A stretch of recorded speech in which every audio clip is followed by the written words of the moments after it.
सर्वेभ्यो नमो नमः। मेरा नाम है चेतन जोशी और आप सभी का स्वागत करता हूं योग के इस कार्यक्रम में जिसका नाम है योग धर्म, जिसमें आज मैं आपको योग के छठे सबसे बड़े लाभ, सिद्धांतिक लाभ के बारे में थोड़ी सी जानकारी देना चाहता हूं।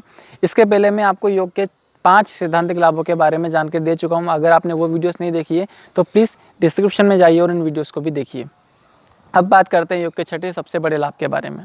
योग का सबसे बड़ा छठा लाभ जो है वो ये है कि योग करने से आपका एक डिवाइन ट्रांसफॉर्मेशन होता है, एक दिव्य रूपांतरण आपके जीवन में होता है और पूरा जीवन ही दिव्य जीवन हो जाता है। जब आप योग करते हैं तो आपका व्यवहार, आपका वाणी कौशल, आपका स्वभाव, आपका चरित्र, आपका पूरा व्यक्तित्व पूरी तरह से ट्रांसफॉर्म हो जाता है।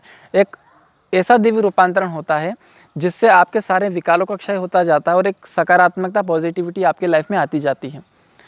अब बात करते हैं कि जब किसी भी बच्चे का जन्म होता है तो माँ की कोख से होता है और जो पहला जन्म है वो माँ की कोख से होता है, ऐसा कहा जाता है, जिसको हम भौतिक जन्म कहते हैं। लेकिन जो दूसरा जन्म होता है वो योगाभ्यास करने से होता है।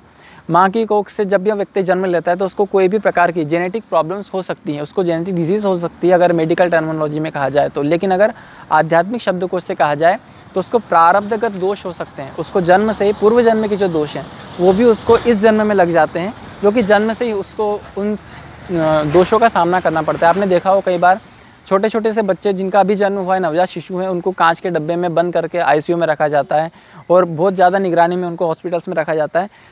लेकिन उनकी कोई गलती नहीं, अभी तक उन्होंने ऐसा समझा था कि अभी तक उन्होंने कोई कर्म नहीं किया। लेकिन वास्तविकता ये है कि उनके जो पूर्व जन्म के कर्म हैं वो उनको अभी तक उनको परेशान कर रहे हैं। जो भी उन्होंने पूर्व जन्म में शुभ कर्म भी किए हैं तो उनको अच्छा घर मिलता है, अच्छे माता पिता मिलते हैं, अच्छा परिवार मिलता है। लेकिन अगर कहीं उन्होंने कोई गलतियाँ की हैं तो उसका भी उनको भुगतना पड़ता है। तो ये, हालांकि कुछ लोग इस बात को नहीं मानते हैं कि पूर्व जन्म होता है, पर मुझे ऐसा लगता है असली में, क्योंकि शास्त्रों में ऐसा प्रमाण है। अब शास्त्रों में ऐसा प्रमाण है, उसके बारे में भी आपको जानकारी देना चाहता हूँ। और योगाभ्यास करने से जो प्रारब्धगत दोष हैं, जो जेनेटिक प्रॉब्लम्स हैं, उनसे भी बचा जा सकता है और डिवाइन ट्रांसफॉर्मेशन कर सकते हैं। इसका प्रमाण है गीता में। यद्यपि यह किसी अध्याय का श्लोक नहीं है, किसी भी अध्याय में इसका कोई वर्णन नहीं है, लेकिन गीता का जब महात्म्य स्टार्ट करते हैं, जब हम गीता पढ़ना स्टार्ट करते हैं तो जो गीता का महात्म्य लिखा गया है उस महात्म्य में एक श्लोक आता है कि गीताध्ययनशीलस्य प्राणायाम परस्य च नैव सन्ति ही पापानि पूर्वजन्म कृतानि च। गीताध्ययनशीलस्य, गीता अध्ययन करने से, गीता को पढ़ने से, उसका स्वाध्याय करने से, शीलस्य और शीलता बनाए रखने से, जैसा हम पढ़ रहे हैं गीता में वैसा ही स्वभाव, उस शीलता को धारण करके, उसको आचरण में ला करके, गीताध्ययन शीलस्य प्राणायाम परस्य, और प्राणायाम करने से।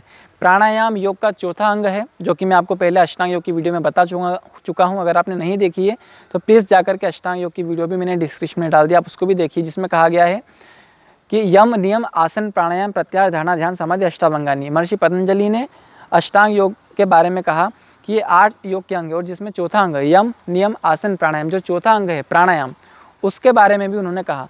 और यहाँ पर गीता में जो बात कही गई है कि प्राणायाम परस्य च, प्राणायाम करने से भी नैव सन्ति ही पापानि, जितने भी पाप हैं चाहे वो पूर्व जन्म के भी क्यों ना हो उनका भी क्षय होता है। इसलिए आगे कहा पूर्व जन्म कृतानि च, पूर्व जन्म में किए गए कार्यों का भी नाश होता है, क्षय होता है।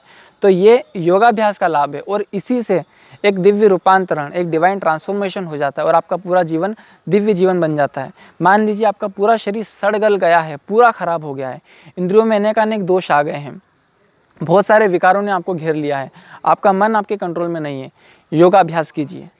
क्योंकि योग से जो दिव्य रूपांतरण होता है वो किसी और चीज़ से नहीं हो सकता। योग एक ऐसी पराविद्या है जो आपके पूरे जीवन को रूपांतरित कर सकती है और एक डिवाइन ट्रांसम्यूट कर सकती है। आज के लिए इतना ही, बहुत बहुत धन्यवाद।